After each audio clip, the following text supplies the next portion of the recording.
ব্রেডিকার্ডিয়ার কজগুলো যখন আপনি মনে রাখার চেষ্টা করবেন তখন আপনার দেখবেন যে MI, sinus node disease, hypothermia, hypothyroidism এগুলো সহজে মনে থাকে। কিন্তু রেস্ট ইন্ট্রাক্রেনিয়াল প্রেশার এইখানে যে আমাদের বিপিটা বাড়তে পারে এবং হার্ট রেটটা কমতে পারে এই জিনিসটা আমাদের মাথায় কাজ করে না। সো এই যে বিষয়টা এটা যদি আমরা একটু ব্যাখ্যা করে দিই তাহলে দেখবেন আপনি কখনোই কুশিং রিফ্লেক্স যেই টার্মটা সেই টার্মটাও ভুলবেন না এবং বিপি কেন বাড়বে এবং হার্ট রেট কেন কমবে এটা ইনশাল্লাহ আপনার কাছে ক্লিয়ার হয়ে যাবে। তাহলে প্রথমত আমরা যদি আসি যে এইখানে ঘটনাটা উল্টা দিকে ঘটে কীরকম, যেমন ধরেন এইখানে হচ্ছে আপনার কোনো কারণে ব্রেইনের মধ্যে প্রেশারটা বেড়ে গেছে, হ্যাঁ ধরলাম যে এটা আমাদের ব্রেইন করোটি, সো এটার মধ্যে প্রেশারটা বেড়ে গেছে। সো এখানে যখন প্রেশারটা বেড়ে যাবে তাহলে ব্রেইনে যে আর্টারিটা ব্লাড সাপ্লাই দিচ্ছিল তার জন্য এইখানে ব্লাড ফ্লো করাটা কী হবে, কঠিন হবে। সো এই যে ব্রেইনে ব্লাড ফ্লো করাটা কঠিন হয় এটার একটা নাম আছে, এটাকে বলা হয় সেরেব্রাল পারফিউশন প্রেশার। মানে ব্রেইনে আপনি কীভাবে পারফিউশন করবেন এটা ডিপেন্ড করবে হচ্ছে mean arterial pressure minus intracranial pressure. So আপনার ব্রেইনে যখন হচ্ছে ইন্ট্রাক্রেনিয়াল প্রেশারটা যখন অনেক বেশি বেড়ে যাচ্ছে, সো ইন্টারক্রেনিয়াল প্রেশারটা বাড়া মানে কি, ইন্টারক্রেনিয়াল প্রেশারটা যখন বেড়ে যাচ্ছে তার মানে এইখানে একটা এক্সট্রা লোড আপনার কাছে পড়ে গেল। তাহলে ইন্টারক্রেনিয়াল প্রেশার বেড়ে যাওয়া মানে হচ্ছে এখন আপনাকে যদি সেরেব্রাল পারফিউশন প্রেশারটাকে মেনটেন করতে হয় আপনার মিন আর্টারিয়াল প্রেশারটাকে বাড়াইতে হবে। সো মিন আর্টারিয়াল প্রেশারটাকে বাড়ানোর জন্য কি হয়, আমাদের ব্রেইন থেকে তখন সিগন্যাল যায় যে আমাদের জন্য ভেসো কনস্ট্রিকশন করা হয়। তাহলে মিন আর্টারিয়াল প্রেশার বাড়ানোর জন্য আমরা কী করি, আমরা হচ্ছে ভাইয়া ভেসো কনস্ট্রিকশন করে ফেলি। সো যখন ভেসো কনস্ট্রিকশন করছে তখন আলটিমেটলি আমাদের বিপিটা বেড়ে যাচ্ছে। তাহলে এইভাবে সে ব্লাড প্রেশারটা বাড়াচ্ছে, কারণ ব্লাড প্রেশার বাড়ানো মানে হচ্ছে আমার মিন আর্টেরিয়াল প্রেশার বাড়া। এখন সুন্দর কথা যে মিন আর্টেরিয়াল প্রেশার বাড়লো, সো মিন আর্টেরিয়াল প্রেশার যদি বাড়ে তাহলে এই জিনিসটা কীভাবে মেনটেন হবে। সো মিন আর্টেরিয়াল প্রেশার যদি বাড়ে তাহলে মোটামুটি ব্লাড ফ্লোটা ঠিক মতো হচ্ছে, কিন্তু যেহেতু ব্লাড প্রেশারটা বেড়ে যাচ্ছে সো এইটা হচ্ছে আবার আমার ক্যারোটিড সাইনাস অ্যান্ড অ্যাওর্টিক আর্চে যে ক্যামো রিসেপ্টরগুলো আছে সেই ক্যামো রিসেপ্টরগুলোকে ট্রিগার করে।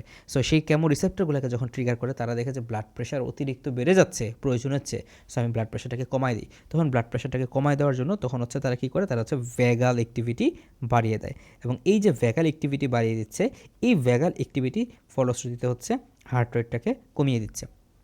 তাহলে আমরা কী বললাম, আমাদের ব্রেইনে প্রেশার বেড়ে গেল, প্রেশার বেড়ে যাওয়া মানে ইন্টারক্রেনিয়াল প্রেশার বেড়ে গেল, ইন্টারক্রেনিয়াল প্রেশার যদি বাড়ে সেরেব্রাল পারফিউশন প্রেশারটা কমে যাচ্ছে। কেন কমে যাচ্ছে, কারণ মিন আর্টেরিয়াল প্রেশার তো ফিক্সড। এখন আমাকে একটাই উপায়, সেটা হচ্ছে মিন আর্টেরিয়াল প্রেশার যদি বাড়ায় দিই তাহলে আমি সেরেব্রাল পারফিউশন প্রেশারটাকে মেনটেন করতে পারবো। মিন আর্টেরিয়াল প্রেশার বাড়ায় দেওয়ার জন্য আমি ভেসো কনস্ট্রিকশন করবো, যার কারণে ব্লাড প্রেশার বাড়বে। ব্লাড প্রেশার যে শরীরে অস্বাভাবিকভাবে বাড়লো এইটা আবার শরীরের অ্যাওর্টিক বডি এবং ক্যারোটিড সাইনাসের যে রিসেপ্টর আছে তারা বুঝতে পারবে, বেরো রিসেপ্টর মেকানিজম অ্যাক্টিভেটেড হবে, সেইটা উল্টা পথে হচ্ছে আমাদের হার্ট রেটটাকে কমাই দিবে। সো এই কারণে রেস্ট আইসিপিতে কিন্তু আমাদের কী হয়, হার্ট রেট কমে যেতে পারে। তাহলে ইনশাল্লাহ এইখান থেকে যদি আপনাদের প্রশ্ন আসে আপনারা কোনো প্রশ্ন ইনশাল্লাহ মিস করবেন না, ঠিক আছে। ওকে, তাহলে আমরা মোটামুটি এখন সাইনাস ব্রেডিকার্ডিয়ার কজগুলো দেখে ফেলেছি। তো সাইনাস ব্রেডিকার্ডিয়ার কজ কি, এক নম্বর হচ্ছে এটা হেলদি পিপলে হতে পারে, অ্যাথলেট। দুই নম্বর কথা হচ্ছে যদি হার্টে কোনো সমস্যা হয় যেমন হচ্ছে এমআই হয় তাহলে এটা হতে পারে। তিন নম্বর কথা হচ্ছে যদি টেম্পারেচারে কোনো পরিবর্তন হয়, মানে কিছু জিনিস যদি কমে, একটা হচ্ছে হাইপোথার্মিয়া যদি হয় আর একটা হচ্ছে হাইপোথাইরয়েডিজম যদি হয়, হাইপোথার্মিয়া হাইপোথাইরয়েডিজম। এরপরে চতুর্থ কথা হচ্ছে কিছু ড্রাগের হিস্ট্রি আমরা নিব, সে বিটা ব্লকার খায় কিনা, ক্যালসিয়াম চ্যানেল ব্লকার খায় কিনা, সে হচ্ছে ডিগোক্সিন খায় কিনা, BCD, এই তিনটা ড্রাগের হিস্ট্রি আপনি নেবেন। এরপর আপনি কি চিন্তা করবেন যে তার 6 সাইনাস নোড ডিজিজ আছে কিনা, এবং অবশেষে আপনি দেখবেন তার রেস্ট আইসিপির কোনো ফিচার আছে কিনা, তার কোলোস্ট্যাটিক জন্ডিস আছে কিনা। তাহলে কতগুলো সিস্টেম আমাদেরকে চেক করতে হবে। ওকে, এখন রোগীর ব্রেডিকার্ডিয়া আছে কিন্তু রোগীর কোনো সমস্যা নেই, তাহলে আমাদের কোনো চিকিৎসাও নাই। সো রোগীর ব্রেডিকার্ডিয়া আছে কিন্তু রোগীর সমস্যা নাই, আমাদের কোনো চিকিৎসা দিতে হবে না। কিন্তু যদি সিমটোমেটিক ব্রেডিকার্ডিয়া হয়, বিশেষ করে যেটা একিউট এমআইয়ের ক্ষেত্রে হতে পারে, একিউট ইনফিরিয়র এমআই আমরা যেটা ব্যাখ্যা করেছি, সো একিউট এমআইয়ের ক্ষেত্রে যদি হয় সেই ক্ষেত্রে অবশ্যই আমাদেরকে চিকিৎসা দিতে হবে হচ্ছে অ্যাট্রোপিন। কারণ অ্যাট্রোপিন কী করবে, অ্যাট্রোপিন হচ্ছে হার্ট রেটকে বাড়িয়ে দিবে। অ্যাট্রোপিন কী করবে, অ্যাট্রোপিন হচ্ছে হার্ট রেটকে বাড়িয়ে দিবে। সো অ্যাট্রোপিনের কথা মনে পড়তে আপনাদের আবার ওপিসি পয়জনিংয়ের কথা মনে পড়বে। সো এখান থেকে আপনি মনে রাখতে পারেন যে ওপিসি পয়জনিংয়ে কী হবে, ব্রেডিকার্ডিয়া হবে, আর অ্যাট্রোপিন যখন আপনি দিচ্ছেন তখন কিন্তু কী হচ্ছে, পেশেন্টের টেকিকার্ডিয়া হচ্ছে। তার মানে অ্যাট্রোপিন টক্সিসিটিতে পেশেন্টের টেকিকার্ডিয়া থাকে। তাহলে এই কথাগুলো ইনশাল্লাহ আমরা একসাথে একসুতায় মনে রাখার চেষ্টা করব।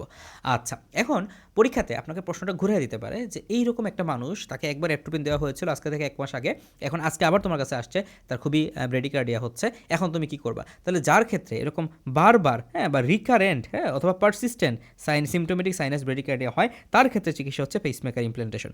তাহলে 1 নাম্বার হচ্ছে কিছুই করবো না কখন, রোগী যখন অ্যাসিম্পটোমেটিক। কিচ্ছু করবো মানে এট্রোপিন দিব কখন, রোগী যখন সিমটোমেটিক। আর রোগী যদি বারবার সিমটোমেটিক হয়, চিকিৎসা হয়ে যাবে পেসমেকার ইমপ্ল্যান্টেশন। তাহলে দেখেন কীভাবে আমাদেরকে পরীক্ষাতে আসলে স্যাররা আটকায় ফেলে। এইভাবেই আপনাকে এসবি এগুলো আসলে ঠিক এইভাবেই আসবে যে আপনি ভাববেন যে আরে সাইনাস ব্রেডিকার্ডিয়া তো আমি পারি, কিন্তু আপনাকে একটা কথা বলে দেবে যে রোগীর রিকারেন্ট অথবা পারসিস্টেন্ট সিমটোমেটিক সাইনাস ব্রেডিকার্ডিয়া, আপনি হচ্ছে পরীক্ষাতে তখন আটকায় যাচ্ছেন। তাহলে এইভাবেই আমরা বুঝি যে প্রশ্ন সহজ হয়েছে, বাট কোশ্চেনের মধ্যে এই জায়গায় পেজগুলো থাকে।